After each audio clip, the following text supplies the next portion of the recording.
Apps can do a lot of cool things. You could order dinner, gamble on your favorite team, and track your health. You could even get a mortgage. One click and you can be approved. I'm not sure by who or what country they're in. You deserve more from the mortgage industry. At AnyMac Home Mortgage, we believe in the need for live human interaction during a very complex process. The kind of service and guidance which an app simply can't provide. Our customers are more than credit scores and income documents. They're individuals and families who live in and strengthen our communities. Their story is our story, and that story begins in a home. Chris Sawyer is an expert on providing superior customer service and in meeting the mortgage needs of current and future homebuyers. With over 18 years of experience in the industry, Chris is able to help customers migrate through the home buying and home financing process by using his wealth of knowledge as a well-qualified mortgage professional. And best of all, Chris is located in Cromwell, Connecticut, where he has helped hundreds of clients in Connecticut, Massachusetts, and Rhode Island make their dreams of homeownership a reality. Visit chrissawyer.any-mac.com. Email him at csawyer@any-mac.com or give him a call, 860-878-8730. Chris Sawyer, NMLS number 39345, corporate NMLS number 338923. AnyMac Home Mortgage is an equal housing lender. American Neighborhood Mortgage Acceptance Company, LLC. DBA AnyMac Home Mortgage. Low FIDO Direct. Connecticut First Mortgage Correspondent. License Lender. Broker number ML 338923. Massachusetts Mortgage Lender and Mortgage Broker License number MC 338923. Rhode Island License Lender. License number 201128110L. Call for additional details.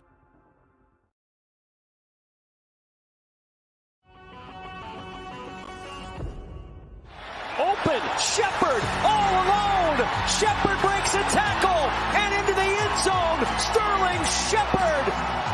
Thibodeau got there, got the ball out, scooped it and scored. Touchdown Giants. Kayvon Thibodeau.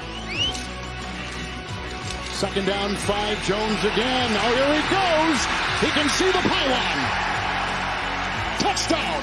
Barkley looking for a seam. Great cut. Saquon Barkley in for the touchdown. Hello, ladies and gentlemen. Welcome to Jawing About the G-Men Giants Football Podcast. I'm Big Jace, coming at you solo this week. But we do have a lot to talk about, and let's get into it. Starting off, we will recap the championship weekend, but it's a Giants podcast. We got to start off talking about the Giants. And the big thing right now, I know the offseason hasn't technically started yet. There's not going to be trades, no free agency signings or whatever yet. But Daniel Jones, Saquon Barkley, free agents. Can the Giants re-sign both? I think right now the Giants are in a good spot. And look at what the Eagles were able to do last year. Scooch into the playoffs and show that they had something cooking, and then being able to go build around that, do some big moves, and get them to take that next step. The Giants are in that position, but I mean the foundation you have with Daniel Jones and Saquon Barkley, that's what got you to where the Giants were this year, winning the wild card, going to the divisional round. So you need that back, and then the Giants have a lot of cap space. So then you can see, can you get that wide receiver? Can you up that O-line? Can you get some secondary? Because there's a lot of things that need to be done to change the Giants from just a playoff contender to a Super Bowl contender. And locking these guys down is step number one right now. And the great thing for the Giants and for us fans, I think, is with these guys, with Daniel Jones and Saquon Barkley, the biggest thing with them that you don't see a lot in the NFL and you don't see a lot when it comes to these contracts and that stuff, these guys, they don't have the big egos. Like, no one's sitting out if they don't get a deal they want or anything like that. If the Giants do happen to franchise tag one of these, like, no one's sitting out. No one's holding out. Like, these guys don't have egos. These guys want to be here. Saquon Barkley grew up rooting for the Giants. Like, these guys want to be here. I think they will take a little bit more team-friendly deals to help and know. We saw a glimpse of what they can do together when they're healthy and what they can do with Dable this year. And to lock this down, get this set up, if they can take team-friendly deals to help build around it, it could be something great. But all right, I gave us 5 minutes of Giants talk. That's good for John about the G-Man. And this is a conversation we're gonna have all throughout the off season, just with the Giants, because this is the big question. And then obviously, what else can the Giants do? Because I mean, Sterling Shepard is another big name for the Giants, but he's a free agent. The Giants have a lot of free agents, so we're gonna see what happens there. But that's the Giants talk. Be back next week. Hopefully, we'll have some more people on and we can bounce some ideas off each other and see what Isaiah, Sean think about the Giants being able to re-sign both of these guys. But let's get into it. Let's recap. My big thing this week is I'm not going to be talking. I'm going to try and not preview the Super Bowl. We have next week. So I just want to recap so with these games coming up, I'm just going to recap them. And then we're going to I'm going to focus more on the losing team and where they go from here. We're going to start off with the Eagles and the 49ers, 31-7. I knew the Eagles this is crazy. The Eagles just blowing everyone out. I mean, obviously the Giants. Now the 49ers, granted, Brock Purdy got hurt. You had Josh Johnson in there. Like, it was a mess. Everyone was getting banged up. But Eagles give me that team of destiny vibe right now. Like, it's crazy. And we'll talk about the Kelsey Bowl, the Super Bowl next week. But dang, man, like, getting after the quarterback, that front four is wild. And then also, I mean, the offensive line, like, no pressure on Jalen Hurts really that much. Jalen Hurts, he's getting back to 100%. If he isn't already, and then he got this week off. Like, oh my gosh, this is a scary, scary team. And I mean, kudos for the Niners. They put it all out there. They tried their best, but I mean, yeah, it was just eventually they were just lifeless and just flopping around there. But so now, like I said, we'll talk a lot about the Eagles coming up next week when we preview the Super Bowl. So let's focus on the Niners right now. This is their second straight year in the unsuccessful in the NFC Championship game. A lot of quarterback questions. I mean, you obviously got a bunch of studs everywhere there. No more Jimmy G. You still got Trey Lance. You still got Brock Purdy. Brock Purdy's going to be out 6 months. So there's a lot of questions at quarterback. So you don't really know where you're going to go. I mean, and a lot of rumors have had Brady coming back, his hometown team, coming back to the Bay Area. Grew up idolizing Joe Montana, just playing for the Niners. And then you also have the idea of a trade. Similar idea with Aaron Rodgers coming back home, coming back to Cali. I mean, you got your pick there. I think Brady fits the best narrative because I mean he is a free agent. Brock Purdy being out, and I mean Trey Lance. Maybe you can. I don't know what he is gonna end up being. Like, both Brock Purdy and Trey Lance, they need some development. I think they need some time. Bringing in a guy like Brady to help them out and also learn from that, I think would be great. And Kyle Shanahan with Tom Brady and Kyle Shanahan system, like real competent quarter, like Kyle Shanahan has the X's and O's. He knows how to call plays. He's got everything like that. But then to have a quarterback who goes even more in depth, being that extra coach on the field, that's a football player's dream. That's a football fan's dream. That would be cool. And I mean, it isn't like, yeah, Tom Brady had some bad moments this year. Every quarterback has bad moments. Yeah, he's old. He's getting older, but you got the people around him. You got the weapons there. The real only issue there is the O-line, really, outside of the Trent Williams. that O-line has some issues. I mean, look at what the Eagles were able to do, getting after, hurting Brock Purdy and then Johnson. So the Niners, you got to look at quarterback-wise. What are they going to do? That's going to be the big question because who knows? Maybe Trey Lance does. This is the year where he's ready. Broken leg, multiple surgeries. You don't know about that. It's a lot of questions are in the air for the QB position. Bring in Brady, answer all those questions, and just continue to develop these guys. The Trey Lances and the Brock Purdy's, because you got something there, and then maybe down the line, then you get to pick, leverage the other one, trade the other one away. But yeah, so Niners are interesting. I mean, 2 straight NFC Championship, 2 years back to back going to the NFC Championship game, they're insane. Good football team.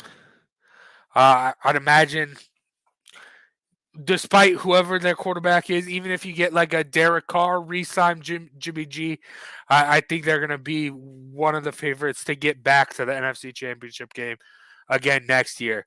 So just because Kyle Shanahan's a beast and you got the weapons there. But now the most interesting game, the closest game.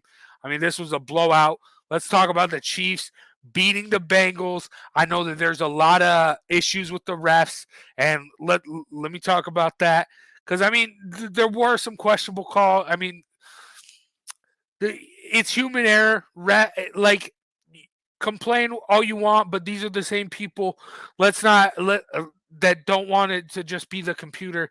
The refs have been doing good, especially with those expedited reviews that they've been implementing this offseason, where the booth just takes a look at it and takes care of it quick, not having to waste time, speeding up the game, not making it take as long.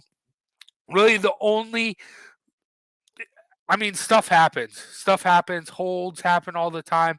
The really only real criticism of the refs, and missed calls happen all the time, but that one, just the play that never was, that randomly got blown dead and no one heard it. Like, that's the only, and I don't know, maybe I missed it. There was no explanation for why the play was blown dead right off the get-go, so that was very, very weird as well. But, there's human error. You're on the big stage. Refs are going to get criticized, but I do think that this has been going on for too long. I feel like how many of the past years have there been ref issues? I think the NFL, you got to do something. Have like a ref academy. Have like a ref school. Have these refs take tests and that stuff. Like, train them up. Make sure this stuff doesn't happen every single year, because I feel like every single year there's some call, something that's getting disputed, that's causing people issues that everyone's complaining about. So I don't know. They got to figure it out. But okay, that's going to be it for the refs. This was a great game. Patrick Mahomes, people are calling this his flu game. This is flu game. But this is the thing with the Chiefs right now. Yeah, I mentioned with the Eagles, all these teams of destiny vibes. That's something I'm going to repeat that up until the Super Bowl. But with the Kansas City Chiefs here, one thing I'm going to hammer in, one point that has to be known, this is the moment. They need to win this. Because, look at what they've lost. Obviously, Tyreek Hill. But they went all in. Last time they were here, obviously you had a banged up Patrick Mahomes, and he wasn't able to perform as well as he was this year. That's because the moves they made on the offensive line. Joe Thuney, drafting Creed Humphrey. Trey Smith has also been a great pickup draft-wise. And then, obviously, Orlando Brown, protecting Patrick Mahomes, giving him that time. That's been the big deal. And the Bengals tried to do that, and they did do that. But the thing is their offensive line was banged up. And for that being the way it was this whole postseason, for them to get this far. It has been great, and Joe Burrow's a beast. But really, there's not a lot like the Bengals. Yeah, up that O line even more. But really, get healthy, because I think with the Kappa and Lyle Collins back, I like that. I think that'd be better. I mean, Chris Jones dominated that game. He was a beast. So seeing him going up against that Eagles O-line is going to be an interesting matchup. But, yeah, as far as the Bengals go from here, you're in a good spot. Just keep getting better. Keep up in that O-line. Secondary needs some help. The discipline-wise, there were so many flags, like Eli Apple and all that stuff. There's so much. It was kind of messy there on the secondary as well, and that the D line's really good as well for the Bengals, but that O line for the Chiefs was great as well. And so I'm excited. I mean, I have declared my second fandom. Giants will always be number one, but number two for me is Joe Burrow.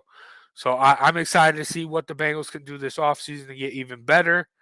But I think they are going to take this to heart and come back, because I don't think this definitely isn't the last we're seeing of this Bengals team going into the postseason. Because I healthy O-line, I think it's a different story with Lyle Collins and Capo. Or I gotta, that's my bad. But just defend, that O-line. But we'll see. I'm excited for the Super Bowl, obviously, and we'll preview that more. We'll get the guys back on here, whether it's Zay, Sean, or both, to talk about the Super Bowl next week. But I'm gonna end the show previewing the Pro Bowl, because that is this week. I'm excited to see what they do. I tried looking up. I don't know what any of these skills competitions they're going to have. I like the dodgeball that they had the past couple years. All the other ones, it's interesting. I don't know why they keep that so close to the chest, the NFL. I can't find any of those competitions or anything like that, because, I mean, any sports fan really knows NBA, they have the best All-Star game, and all those competitions. And I love the competitions for the Pro Bowl. It's very, very interesting to watch sometimes and see. But and also, I mean, this was something I wanted to bring up and bring into a discussion with someone else here on the show. But the Pro Bowl has really lost its I don't know what term, what do I want to, how do I want to phrase this? It's lost its it's not that meaningful being selected to the Pro Bowl anymore, or being part of the Pro Bowl. It is at the beginning, like the original selections, yeah. But when people are opting out left and right, don't really want to show up, and then you end up having like Tyler Huntley is going to be in there. Like, why? You got to the playoffs. Yeah, you played a little bit. But is he really a Pro Bowl quarterback? No. And I'm a Utah guy, so yeah. So and then I didn't even mention the fact that they're changing it to flag football. I hope that it brings something more to it. I hope it brings a little bit more hypeness. I hope they can figure it out so people watch it more, because I want the Pro Bowl to mean something. I want to see them have fun. Like I said, I love the skills challenges, but maybe bringing flag football, making some big plays, not really worrying about the hitting and that stuff. I'm interested to see how that plays out. So that should be fun. I'm excited to see what goes on. You got, for the NFC coaching, you got Eli Manning and Giants great Eli Manning with Pete Davidson, and then you have Peyton Manning with Snoop Dogg for the AFC as well. So I'm intrigued by it. I'm going to tune in. How long will I stay? How captivated will I be by it? I don't know, but I'll figure it out this weekend. And who knows? I really hope they do bring something back, and I do have a love. Like I don't know. I feel like I hope they find something with this new format. That's all I'm gonna say. But thanks for watching. Thanks for listening. Big shout out to Chris Sawyer at Henny Mac Home Mortgage for sponsoring today's episode. And make sure you guys check out clovercrestmedia.com for more awesome podcasts just like this and more and other episodes of this. You can go back and see what we thought of the Giants game against the Eagles and other stuff like that and other Giants games. But yeah, and make sure you follow me at Big Jace the Ace on Twitter. Thank you guys for watching. Thank you guys for listening. And we'll see you next week for more John About the G-Men. Peace out, everyone. Do you have a 401k and some savings for Open, Shepard, all alone. Shepard breaks a tackle and into the end zone. Sterling Shepard. 18. Thibodeau got there, got the ball out. Scooped it and scored! Touchdown Giants! Kayvon Thibodeau! 2nd down, 5, Jones again. Oh, here he goes. He can see the pylon. Touchdown. Barkley looking for a seam. Great cut. Saquon Barkley in for the touchdown. Hello, my name is Joe Aguirre. I'm the president of Clovercrest Media Group. And here at CMG, we have a wide variety of podcasts, including sports shows like Keys to the City, The Roll Call, Throwing Jabs, All 4 Downs, and Jawing About the G-Men. And great true crime shows like Sticky Week, Crimes and Consequences, Ivy League Murders, and Bird, the unsolved murder of David Eichmann. You can find all these podcasts and so much more by visiting clovercrestmedia.com.